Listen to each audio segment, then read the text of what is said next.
De nærmer sig ved skumringstid eller i den sorte nat. De er fjerne, lidt akavet. Du fornemmer, at der er noget underligt ved dem.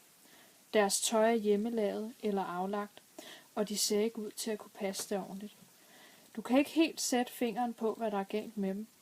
Men så. Du kigger op, får øjenkontakt med disse børn, og ser, at deres øjne er kulsorte. Ingen øjenfarve. Du kan end ikke se det hvide i øjet. Men det mest uhyggelige ved det hele er, at de vil ind. De vil ind i dit hjem, din bil, dit telt, ind hvor end du tilbringer din nat. En mand var på camping et afsides sted. Han var i gang med at lave et bål, da 2 unge drenge dukkede op. De spurgte manden, om de måtte sove i hans telt. Bare lån den ene kabine for natten.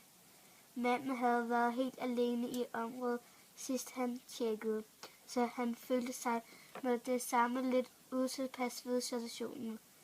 Han kiggede op og skulle til at svare drengene, men gik i stå, da han så deres øjne, de var helt sorte.